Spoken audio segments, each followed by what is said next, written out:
मतलब गाड़ रखा 2 साल हो लिए बिजली का कनेक्शन मिलता नहीं। कहता कि यार ब्याज बैठा कर रुपये पूरा पर बची है 2 रुपये सकड़ा ब्याज बकता। समस्या पानी वाली है जी, मेरे न खुद है। यहाँ पे एजुकेशन को लेकर काफ़ी वीकनेस रही है शुरू से ही। यहाँ पे जो माहौल रहा है बच्चों का वो स्कूल में नहीं है।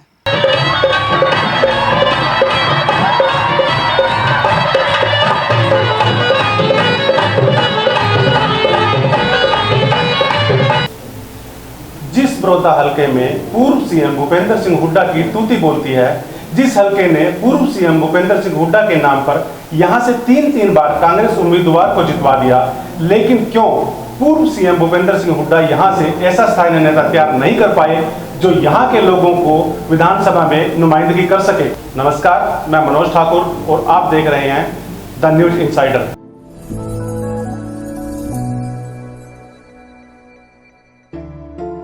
बड़ौदा उपचुनाव यात्रा क्रम के चौथे एपिसोड में हम यही चर्चा कर रहे हैं कि आखिर क्यों यहां के मतदाता हुड्डा के कहने पर कांग्रेस को मतदान करते हैं। इस पकड़ की वजह क्या है?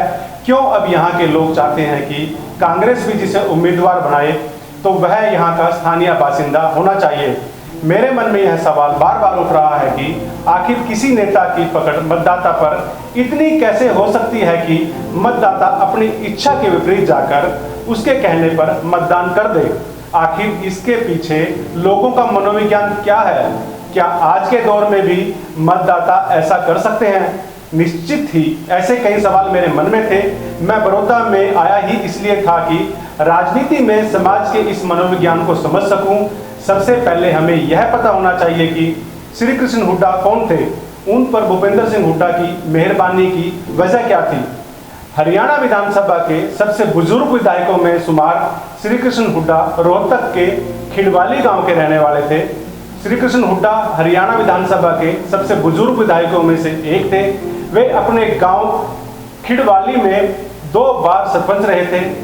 उसके बाद 1987 में पहली बार लोक दल की टिकट पर विधानसभा चुनाव जीते।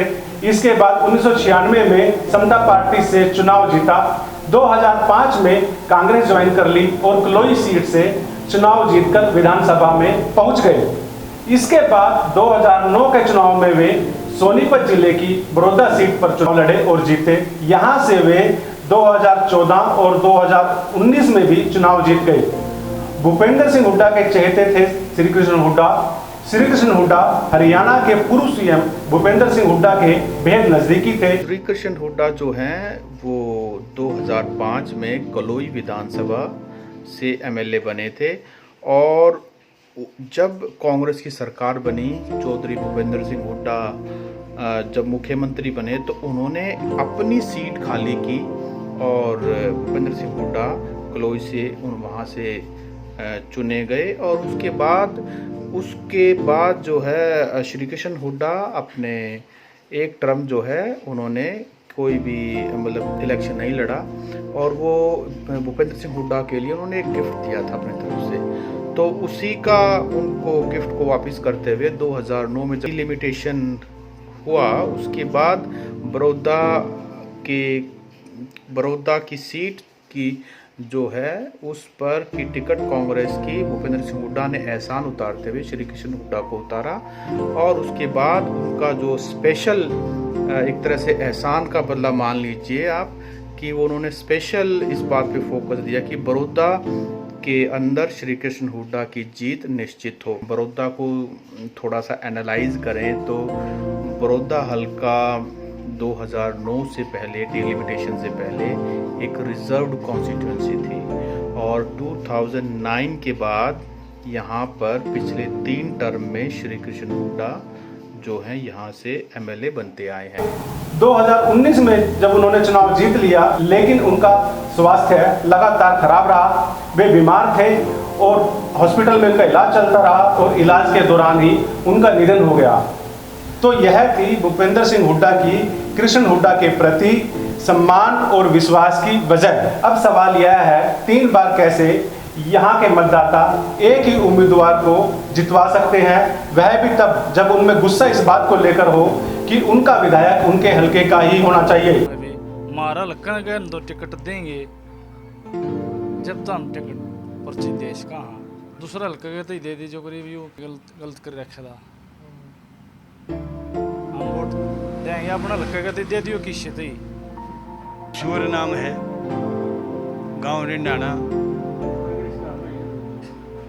भाई मारे हल्के में हल्के का जो मतलब उम्मीदवार होगा तो हम राजी होकर वोट देवाएंगे। इसकी बड़ी वजह यह है कृष्ण हुड्डा ने हल्के को ज्यादा तवज्जो दी ही नहीं। वह बार बार श्री भूपेंद्र सिंह हुड्डा के नाम पर जीतते रहे, लेकिन उन्होंने यहाँ कोई बहुत ज्यादा विकास कार्य नहीं कराए जिससे वह मतदाताओं को पार्टी के साथ जोड़ सके। लेकिन रोहतक इलाके के सियासी मिजाज को समझने वाले सीनियर पत्रकार सत सिंह जी कुछ अलग ही कहानी सुनाते हैं। हुड्डा की जीत निश्चित हो। और जो बड़ौदा हल्के की ज्योग्राफी है वो साथ में गढ़ी सापला किलोई के साथ में लगती है और ये पूरा का पूरा जाट बेल्ट है। तो अब आपका सवाल है कि इतना प्रभाव क्यों है? इतना प्रभाव होने का मुख्य कारण ये है कि जब 2005 में कांग्रेस की सरकार आई तो उस समय भूपेंद्र सिंह हुड्डा ने रोहतक, झज्जर, सोनीपत में खूब सारे काम कराए। यहाँ पर पहले कभी इस तरह से पावर नहीं आई थी। पावर या तो भिवानी रही थी या सिरसा रही थी, चौधरी देवीलाल, चौधरी भजनलाल और चौधरी बंसीलाल रहे थे। तो इस तरफ के लोगों की एक बड़ी लंबी एक इच्छा थी कि हमारे इस देश वाली बेल्ट के अंदर भी पावर हम एंजॉय करें। तो 10 साल तक मुख्यमंत्री जब भूपेंद्र सिंह हुड्डा रहे तो उन्होंने लोगों की वो इच्छा पूरी की। और यहाँ पे जिस तरह का डेवलपमेंट हुआ, मैं बात कर रहा हूँ रोहतक की, तो जो एक मैसेज गया रोहतक हेडक्वार्टर से कि सरकार जो है अब देश वाली बेल्ट की है।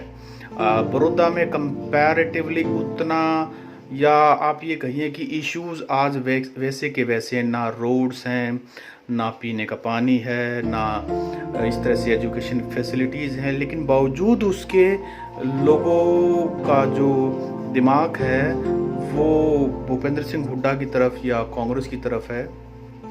इसका तो कारण ये है कि लोग कभी भी विकास के तरीके से वोट नहीं करते हैं, वो सोशल नैरेटिव को देख करके वोट करते हैं। उनका जो वोटिंग पैटर्न है वो सोशल नैरेटिव को देख करके होता है। तो सोशल नैरेटिव जो दिमाग में है लोगों का, हमारी चौधर, जाट लैंड और ये सारी चीज़ें दिमाग में वोटर के घूमती हैं और इन्हीं चीज़ों को कंसीडर करके वो वोटिंग उनका पैटर्न है।